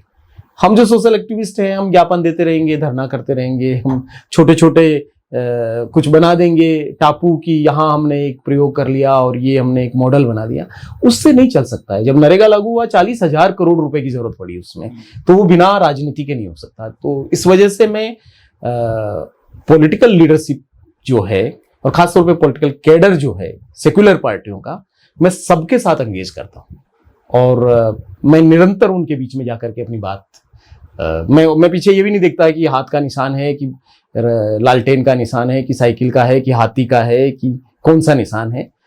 अगर वो सेक्युलर समाजवादी विचार के साथ वो पार्टी खड़ी है तो मैं उसको नजरअंदाज करके उनके कैडर के साथ इंटरेक्ट करने में और उनको अपने विचार को बताने में मुझे अच्छा लगता है। और मुझे लगता है कि ये भी काम जरूरी है। जिस तरह हमारा आम लोगों के साथ जन शिक्षण है, उसी तरीके से हमारा राजनीतिक लोगों के साथ भी शिक्षण करने की बहुत जरूरी है, क्योंकि वो नहीं होगा तो फिर पार्टियां बदलेगी लेकिन उसमें एक ही तरह के लोग आएंगे और वो फिर कुछ बड़ा बदलाव में मददगार नहीं हो सकता। इस समय भी और इसके पहले भी हमारे समाज में रावण बनाने की जो प्रवृत्ति है वो अलग अलग मौकों पर हमें देखने को मिलती है। जैसे एक समय गांधी के साथ भी ये काम किया गया कि उन्हें भी रावण के तरीके से ट्रीट किया गया, बाबा साहब के साथ भी किया गया। आगे बढ़े तो जब भी कोई बड़ा इस तरह का व्यक्ति आता है या बड़े सपनों के को लेकर के आता तो ये काम हम देखते हैं, तो इस समय भी ऐसा किया जा रहा है। क्या हमारे समाज में रावण की जो ये स्वीकारोक्ति है इस रूप में, इसके पीछे सिर्फ खाली वो रावण की लेकर जो विचार थे या कुछ और है जो छिपा हुआ है और सामने नहीं आता? हमारी सभ्यता की जो एक आदिम स्मृति है देवासुर संग्राम की, इसके बीज वहां है जहां पर वो मिथकीय कथा में जो कहते हैं कि समुद्र मंथन से जो कुछ भी श्रेष्ठ और सकारात्मक और जो कुछ मिला, चाहे वो पावर मिला, चाहे वो और भी रिसोर्स मिला, तो जो रिसोर्स ले गए वो देव है और जो रिसोर्स लेस हो गए वो सब असुर है। तो आप अलग अलग दौर में उन्हीं को देखते हैं, तो वो असुर है, दैत्य है, दानव है, रावण है, मतलब वो उसी का प्रतीक रावण है। इसलिए जब जब भी रिसोर्सलेस पीपल के साथ कोई भी खड़ा होगा वो उस असुर माना जाएगा। और हर दौर में, चूंकि एक ये दौर ऐसा है जहां पर राम की कथा को पुनर्स्थापित किया गया, इसलिए रावण एक समझ के लिए ठीक है। नहीं तो आप वृत्रासुर से लगा करके फिर आप और आएंगे तो चारवाक भी उनके लिए रावण है, लोकायत आजीवक भी रावण है, रावण तो रावण है ही। फिर आप और नीचे आएंगे तो बुद्ध भी, महावीर भी, कबीर भी, रविदास भी, पेरियार भी, और ये सारे जो लोग जो भी ब्राह्मणिकल हेजेमनी के खिलाफ खड़ा होगा, जो भूमि के रिसोर्सफुल लोगों या भूदेवताओं के खिलाफ खड़ा होगा, वो सब रावण के ही रूप में चित्रित किए जाएंगे। इसीलिए गांधी का भी कार्टून बनता है तो 10 मुंह वाला रावण, और उसको फिर वो करते हैं। बाबा साहब को भी उसी रूप में उन्होंने चित्रित किया। और आज भी जो चल रहा है, मुझे लगता है कि देवासुर संग्राम अभी जारी है, जहां पर अपनी जमीन बचाने के लिए काम करने वाले लोगों को आप नक्सलवादी कह करके मार रहे हैं। आप वही कर रहे हैं जो उस समय सत्ता कर रही थी, आज भी सत्ता वही कर रही है। या आज आप और जो मार्जिन पे लोग हैं, वो चाहे घुमंतु है, चाहे दलित हैं, चाहे माइनॉरिटी के लोग हैं, मुझे लगता है कि ये संग्राम अभी खत्म नहीं हुआ है। और इसलिए सारे हक ले करके, सारा संसाधन हड़प करके भी आप राम बने रहते हैं और बाकी को आप रावण की तरह चित्रित कर देते हैं। तो ये जो रावण बनाने की कला है जो आजकल मीडिया कर रहा है, ये नैरेटिव का खेल है पूरा। नहीं तो हम नहीं जानते कि एक्चुअली रावण ने क्या किया या एक्चुअली उसका क्या है। तो मुझे लगता है कि ये हर दौर की समस्या है और ये हमारी मिथकीय स्मृतियों से हमारे इतने गहनतम तरीके से बैठा हुआ है कि हम सबको राम होना है। अभी कौन सा राम होना है ये एक अलग चीज हो सकती है, लेकिन काम तो सब पता नहीं क्या कर रहे हैं, लेकिन दिखाना ये है कि हम, लेकिन सबरी का वाला राम नहीं होना है। मुझे लगता है कि देखिए सबरी वाले राम में भी मुझे ये लगता है कि आपने सबरी के झूठे बेर भी नहीं छोड़े। आप रिसोर्स लूटते हैं ना, तो सबरी जैसी एक आदिवासी औरत का के पास जो बेर है ना वो भी आप खा जाते हैं। यानी आप टोटली रिसोर्सलेस करना चाहते हैं किसी को। मैं उसमें समरसता नहीं देखता, मैं उसमें भी एक संसाधनों की लूट के रूप में उसको देखता हूं। अगर वो पात्र काल्पनिक नहीं है और वो सही है तो उसमें भी आप तो राम थे ना, सबरी को कुछ देते ना। आपने सबरी से भी ले लिया, उस एक आदिवासी औरत से ले लिया जो अंतिम पायदान पर थी, और उसके पास शायद बेर के अलावा कुछ था भी नहीं, उसके पास थोड़ा सा था, उसको भी आपने खा लिया। तो मेरे लिए वो कथा भी छीनने की ही कथा है। अब सर चलते हैं आपकी कुछ यात्राओं पर। जैसे आप भूटान की आपने यात्रा की तो कई बार आप वहां पर गए और कई नई बातें जो भूटान को लेकर के मुझे नहीं पता थी और आपके लेखन से ही पता चली कि वहाँ के समाज की जो स्थितियां हैं, वहां पर जिस तरह से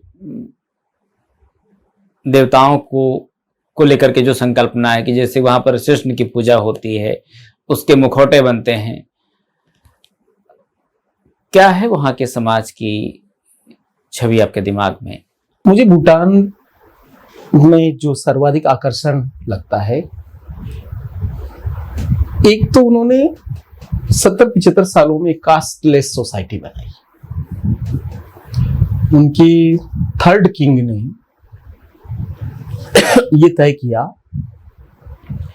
कि सबके सरनेम, क्योंकि कबीले थे अलग अलग, सब बुद्धिस्ट हो गए लेकिन कबीले तो अलग थे ही। तो उन्होंने कहा कि ये जब तक सारे कबीले अपनी कबीलाई पहचान से ऊपर नहीं जाएंगे तब तक भूटान जो एक राष्ट्र के रूप में बनना चाहिए वो राष्ट्र नहीं बन सकता। तो उन्होंने ये माना कि राष्ट्र निर्माण में कबीलों का या जाति का नष्ट होना बहुत जरूरी है।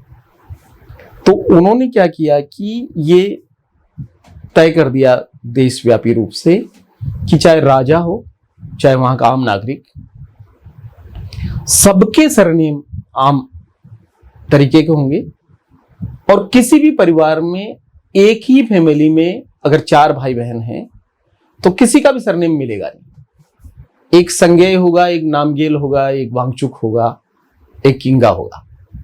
तो अभी ये इतना 2-3 पीढ़ियों में इतना मिक्स हो गया कि आप कोई ऐसा ट्रेल जीनियोलॉजी का आप नहीं उससे इस्तेमाल कर सकते हैं जहां पता चले कि ये कौन से वंश के लोग हैं, कहां के लोग हैं, क्या लोग हैं। तो आपका पूरा कबीलाई वो सारा चीज गई।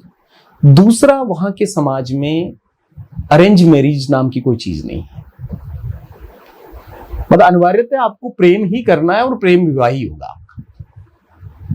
और मातृ प्रधान समाज है तो लड़कियों के नाम पे संपत्ति होती है, और लड़के अगर उनके माँ बाप के यहाँ कोई सेवा करने वाला है तो लड़के जाते हैं लड़की के यहाँ और वो रहते हैं वहां पे। तो एक तो अंतरजातीय प्रेम विवाह और सरनेमों की एक तरह की जो मिश्रण है, उसने वहां की सोसाइटी में अब एक ऐसा समाज बना दिया जहां आप कोई जाति नहीं देखते हैं। दूसरा जो उनका प्रकृति प्रेम है कि 65% वहां का जंगल रहेगा। पूरा देश का जो भौगोलिक स्थिति है उसमें आप 60% से नीचे ले जा ही नहीं सकते आबादी को या किसी भी चीज को। 60% आपको जंगल रखना ही पड़ेगा। और हमारे यहाँ नदियों की आरती उतारते हैं माननीय लोग जा करके, और हजारों करोड़ रुपया लगा करके आप नदियों को साफ करते हैं, फिर भी नदियां साफ नहीं होती हमारे यहाँ। नहीं, प्रोजेक्ट बनाते हैं साफ करते नहीं है। और नहीं, पर आप नदियों को मां मानते हैं, उनकी पूजा अर्चना करते हैं, लेकिन सारी गंदगी भी आप उसमें डालते हैं। और गंगा से लगा, गंगा सबको पवित्र करती है और गंगा को सबसे ज्यादा पवित्र करने का काम वही उनके भक्त लोग करते रहते हैं। लेकिन मैंने ये देखा कि थिम्पू जो राजधानी है भूटान की, उस राजधानी के बीचों बीच वांगचुक नदी बहती है और कोई फेंसिंग नहीं। मतलब ऐसे जैसे बारिश में आपके सड़क पे पानी बह जाता है कभी कभार, ऐसे वो नदी बहती है, ऊपर से आती है और नीचे। बारिश के दिनों के अलावा, क्योंकि बारिश में तो बरसात होती तो मिट्टी वगैरह आती, बाकी के दिनों में आप अपना चेहरा उस नदी में देख सकते हैं। हर रविवार को जहां से नदी बहती है, वहां दोनों तरफ रहने वाले लोग स्वयंसेवक के तौर पे वहां जाकर के उस नदी को साफ करते हैं और बढ़िया से रखते हैं। वो नदी को मां नहीं मानते हैं, उसकी पूजा नहीं करते हैं, लेकिन नदी में एक तिनका डालना अपराध मानते हैं। तो उन्होंने अपने पहाड़ों को इतना सुंदर बनाया है। हमारे यहाँ तो मौका मिलते ही व्यक्ति कहीं पे भी मूत्र विसर्जन कर लेता है, यहाँ तो इंसानों पे मूत्र विसर्जन कर रहे हैं। आपको आदिवासी मिल जाए तो उसके माथे पे कर लेते हैं, लेकिन वहां पहाड़ में भी जो तय स्थान है उसके अलावा लोग मूत्र विसर्जन भी नहीं करते हैं। तो ये जो प्रकृति के साथ प्यार है और इंसानों के साथ एक जो डिग्निटी का व्यवहार है, मुझे उस वहां के समाज ने बहुत प्रभावित किया कि एक छोटा सा देश कैसे एक प्रयोग करके अपने आप, जिसके पास कोई बहुत संसाधन नहीं है, जो चारों तरफ खतरे से भी जूझ रहा है, बावजूद इसके उसने बहुत कुछ किया। और वो हमारे लिए, हमारे देश का सबसे नजदीक का पड़ोसी है, हमसे प्यार करने वाले लोग वहां पे हैं, हम उससे भी कुछ नहीं सीखते और हम कहते हैं हम विश्व गुरु हैं। तो अब आपके विश्व गुरु तो कहीं आपके गुरु बैठे हुए हैं आसपास में, आप थोड़ा उनसे सीख लीजिए कि कैसे हम अपने नदियों को बचाएं, कैसे हम अपने समाज को ये पूरे कास्टलेस सोसाइटी बनाएं। तो और भी बहुत सारी चीजें हैं वहां जहां प्राकृतिक उन्होंने अपने आप को बचा, ऑर्गेनिक चीजें बताई। आप थिम्पू में जाएंगे और आप सब्जी मार्केट में जाएंगे, वहां साफ तौर पे लिखा हुआ है यहाँ केमिकल वाली सब्जियां मिलती है, तो आप अपनी रिस्क पे खा सकते हैं। बाकी कोई भी लोग इधर से कोई बीज वहां नहीं ले जा सकता और उधर से भी कोई चीज आप नहीं ला सकते। वहां वो फुली ऑर्गेनिक अपने देश को बनाए हुए हैं। तो काफी कुछ चीजें की है उन्होंने, और उन्होंने अपने रिसोर्स भी डेवलप किए, ऐसा भी नहीं है कि वो नहीं डेवलप कर रहे हैं। तो मुझे लगता है कि भूटान इस मामले में एक अच्छा सिखाने वाला देश बन सकता है। सांस्कृतिक रूप से क्या उस देश ने विकसित किया है? सांस्कृतिक रूप से भी अगर आप देखेंगे तो एक तो उनका जो अपना एक सांस्कृतिक पूरा रहा है, पुराने उनकी अपने जो कला रही है, उनकी अपनी जो साहित्य रहा है, उनकी अपनी जो भाषाएं रही हैं, तो कबीले भले ही एक हो गए हैं, लेकिन उन्होंने अपनी लैंग्वेज को वो किया है। फिर आप उनके खेती बाड़ी, उनके रीति रिवाज, उनके जो सांस्कृतिक उत्सव होते हैं सालाना, उन सब में आप भूटान की वो छाप देखते हैं, जहां पर महिलाओं का कहीं आपको दमन नजर नहीं आता है, कहीं पे भी आप उनको ऐसे नजर नहीं आता है कि जहां वो दबाई जा रही हो। महिलाएं आपको हर जगह पे दिखेगी और प्रैक्टिस करती हुई दिखेगी। कोई बुद्ध विहार में ऐसा नहीं देखा जहां पर ये कहा जाता हो कि महिलाएं यहाँ प्रवेश नहीं कर सकती हैं। तो मेरा ये मानना है कि उन्होंने अपने कस्टम, अपने कल्चर, उन सब चीजों को बचाते हुए भी एक समानता आधारित एक समाज बनाया और अपनी भाषाओं का संरक्षण किया। उसमें चीजें लिखी जा रही है, बोली जा रही है। अपना पहनावा उनका, चाहे किंग हो, क्वीन हो, चाहे उनका प्रधानमंत्री हो, राष्ट्र सेना नायक हो, या वहां का शिक्षक हो, वो अनिवार्य रूप से वो पहनावा पहनते हैं। और वहां की नागरिकता के लिए बहुत अनिवार्य है कि आप जोंखी बोलना जानते हो और आप वहां की वेशभूषा पहनते हैं। तो मुझे लगता है कि सांस्कृतिक रूप से भी उन्होंने बहुत बेहतरीन तरीके से अपने आप को संरक्षित किया, अपनी सभ्यता को वैसा बनाए रखा, और उसके साथ साथ उन्होंने आधुनिकता भी को भी आने दिया। ऐसा नहीं है कि कहीं अटक गए वो, तो अपनी पुरानी चीजों को नए तरीके से लाते हुए भी उसको बचाए रखना और धर्म को का पालन करना, लेकिन धार्मिक रूप से कट्टर नहीं होना, ये भी एक महत्वपूर्ण चीज है। क्योंकि कई बार ये होता है कि धार्मिक होने का मतलब बहुत कट्टर हो जाना भी हो जाता है। लोगों को लगता है कि कट्टर हिंदू, कट्टर फला। तो मेरा ये मानना है कि वहाँ कट्टर नहीं है, वो प्रखर बुद्धिस्ट लोग हैं। कट्टरता वहाँ नजर नहीं आती। और बहुत विनम्रता भी आप देखते हैं। अभी भी उस समाज में उतनी लालच नहीं नजर आता है। वैश्विक रूप से जो कुछ हो रहा है उसका असर उनकी नई पीढ़ी में भी दिखता है, जहां वो नाच रहे, गा रहे हैं, नशा हो रहा है, बेरोजगारी फैल रही है, वो सब चीजें भी हैं। वो उस देश के लोग भी अब उसको लेकर चिंता कर रहे हैं। लेकिन ये सब चीजें, एक जो सांस्कृतिक आक्रमण हम सबको झेलना पड़ रहा है, वो उनको भी झेलना पड़ रहा है। अब वो सरहदों पे को बंद करने से नहीं चलता है ना, वो तो अब वर्चुअली घुस गया है सब जगहों पे। तो नौजवान पीढ़ी के साथ वो है, लेकिन बावजूद इसके भी जो धर्म, उनका जो राष्ट्र धर्म है बुद्धिज्म, उसके प्रति जो एक रेस्पेक्ट है, उनके जो पूरा इंस्टीट्यूशंस है, मॉक्स है, या उनका पहनावा है, उनका खाना है, उनका भाषा है, उन सबको लेकर के वो अवेयर हैं और वो उस दिशा में निरंतर काम कर रहे हैं। तो और नागरिक से लगा करके वहां के राजा तक समान रूप से उसमें सब लोग कहीं शामिल नजर आते हैं। यहाँ सत्ता कुछ और कह रही होती है, नागरिक कुछ और कह रहे होते हैं, और ब्यूरोक्रेसी कुछ और कर रही होती है। पर मैंने वहां देखा कि सब में एक तरह का समन्वय है और सब एक तरीके से एक साथ चलते हुए नजर आते हैं। आपकी किताबें काफी पढ़ी जाती हैं और कि किताब के 8 संस्करण आते हैं और कई सारे ऐसे उसमें बातें लिखी हैं जो पाठकों की हैं। जैसे आपने उसमें एक ट्रक ड्राइवर का जो मैसेज नवारून से जो किताब छपी है आपकी, मैं कार सेवक था, छपा है। ऐसे लोग जब आपसे मिलते हैं तो क्या लगता है कि लेखन का जो उद्देश्य है वो पूरा हुआ या कुछ और? मुझे लगता है कि साधारण लोगों का जो प्यार मिलता है, मुझे नहीं मालूम कि ये जो सेलिब्रिटी लेखक होते हैं जो लिट फेस्टों में जाते हैं और जिनको लोग साइन करवाने आते हैं और जिनको एक बड़ा साइनिंग अमाउंट मिलता है, और ये सब चीजें पता नहीं कौन सी दुनिया है, उससे मेरा कोई वास्ता है नहीं। बट मेरे को ये लगता है कि जब मैं एक कार सेवक लिखी गई और वो जब छप के आई, वो बहुत गांव में रहने वाले जो लोग और खासतौर पे जो मार्जिनलाइज कम्युनिटी के लोग थे, उनके युवाओं ने, जिनका गांव में केवल एक घर है और बाकी सब किसी और विचार के लोग हैं, उस एक परिवार के युवा की ने ये हिम्मत की कि अब उस किताब की सेल्फी लेकर के अपनी सोशल मीडिया पे पोस्ट करने की कि मैं ये किताब मंगा के पढ़ रहा हूँ और मुझे ये किताब अच्छी लग रही है।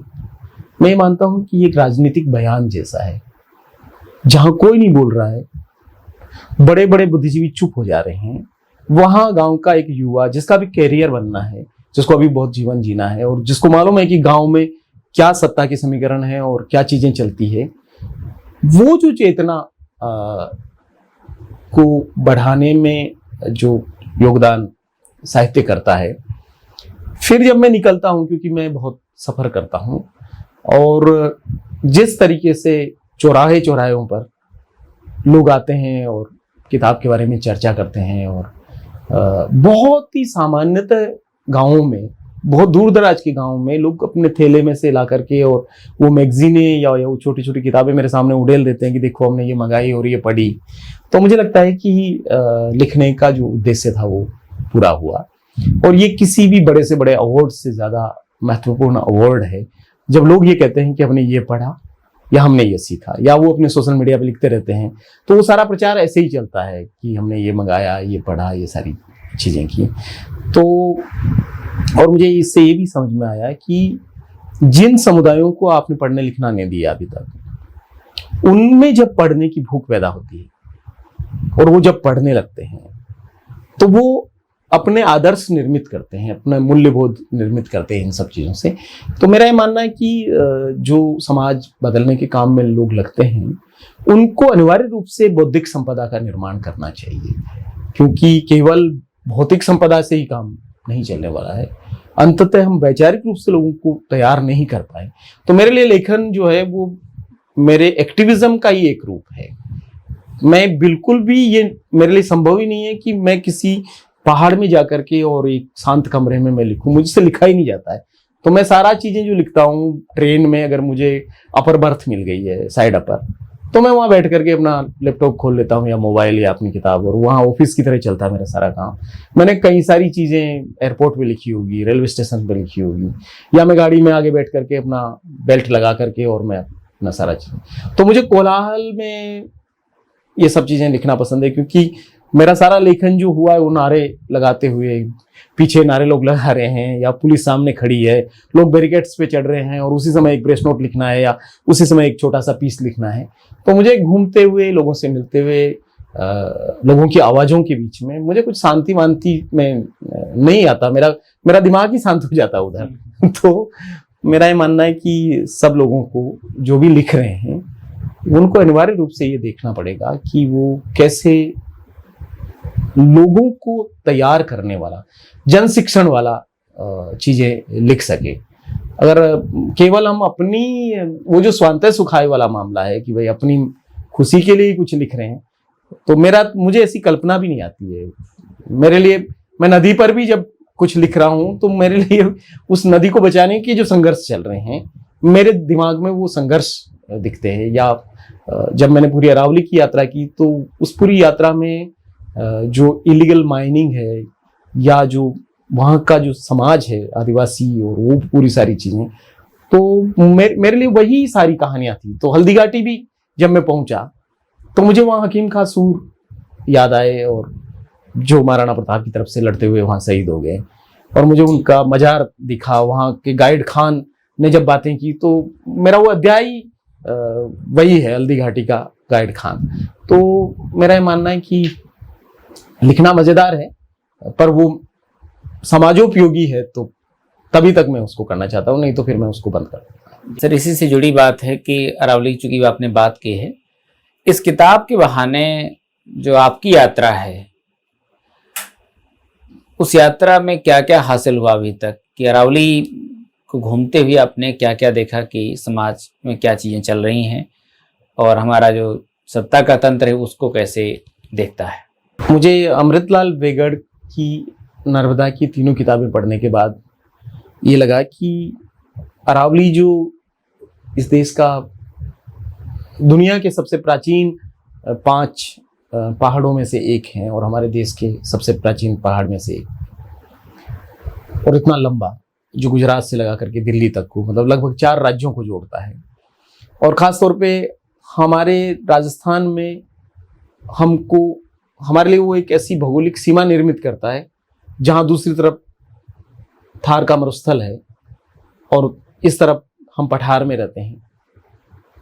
तो और उसकी वजह से, उस पहाड़ की वजह से 2 भिन्न संस्कृतियां हैं।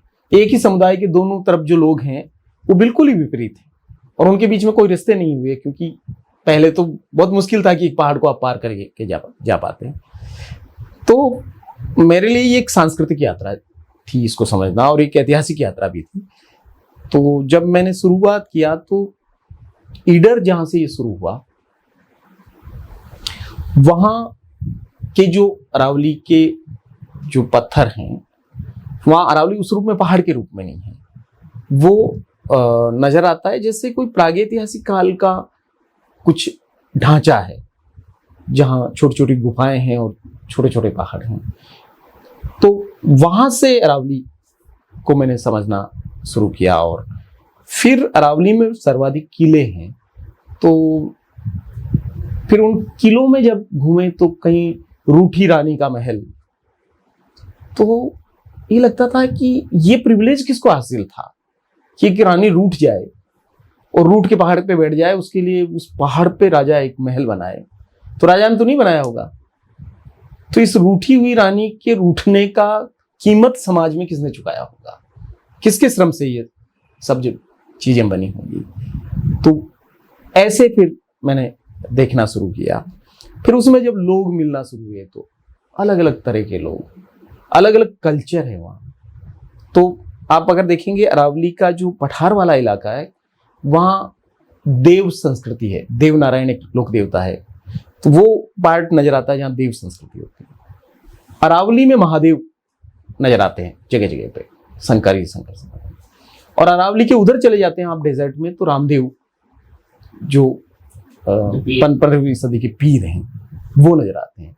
तो देव संस्कृति, महादेव संस्कृति और रामदेव संस्कृति का ही नजर आता है। फिर उसमें पूरा आदिवासियों का, क्योंकि डेंस अरावली में आप आदिवासियों को देखते हैं, तो महाराणा प्रताप के साथ जो भीलों का जो पूरा संघर्ष है हल्दी घाटी और इन सब चीजों में, और इतने सारे संघर्षों के बावजूद वो कहाँ है? उन गढ़ किलों की कहानियों में कहीं नहीं है। इसमें 2 बड़े आदिवासी विद्रोह देखे मैंने। राजस्थान में एक बड़े इतिहासकार हुए पंडित गौरीशंकर हीरानंद ओझा। वो जिस गांव के रहने वाले थे, रोहिड़ा के, उनके गांव से 2 किलोमीटर दूर भूला बालोरिया नाम की एक जगह पर भीलों का एक बड़ा विद्रोह हुआ, और उसमें अंग्रेजों का जो रेजिडेंट कमिश्नर था वो और सिरोही का जो राजा था, दोनों की फौज ने मिलकर के उन लोगों पर गोलीबारी की। और उसमें रिकॉर्डेड है कि 1800 लोग मारे गए, 800 घर जलाए गए, और घायल पता नहीं कितने लोग हुए होंगे। लेकिन इस पर ओझा जैसे इतिहासकार 1.5 लाइन लिखते हैं कि वहां पर भूला बालोरिया में भीलों ने उपद्रव किया और महाराजा मारावल की फौज और अंग्रेजों ने उपद्रव को दबा दिया। आप इतने बड़े विद्रोह पर 1.5 लाइन खर्च करते। जलियांवाला बाग से ज्यादा लोग जहां मारे गए, और वो तेजावत के उसमें कर रहे थे, टैक्स के खिलाफ कर रहे थे, और वो किसान आंदोलन था सीधे तौर पे। लेकिन आपकी स्याही सूख जाती है जब आप आदिवासी का इतिहास लिखते हैं।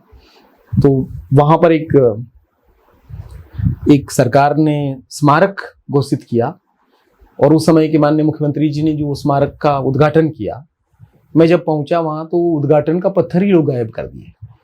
मतलब वो स्मारक तो बना ही नहीं था, और वो केवल उद्घाटन का एक बना हुआ था, और उसमें जो शिलान्यास पट्टिका थी वो गायब थी।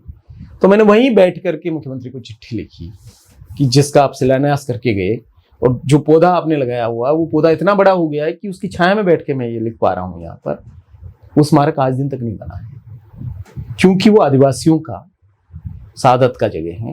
ये किसी और समुदाय का होता तो जरूर यहाँ पर करोड़ों रुपए लगा करके वो हो जाता।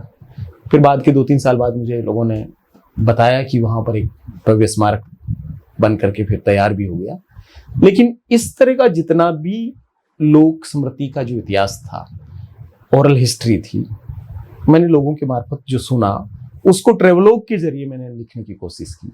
तो उसमें जनजीवन भी है, जैव विविधता भी है, इतिहास भी है, धर्म और संस्कृति भी है, खान पान भी है, और वहाँ जो चुनौतियां आ रही है, जो माइनिंग और ये सब चीजें आ रही है, वो सब भी उसमें लिखते हुए मैंने कोशिश की कि एक पहाड़ की कहानी एक सफर के जरिए कैसे किया जाए।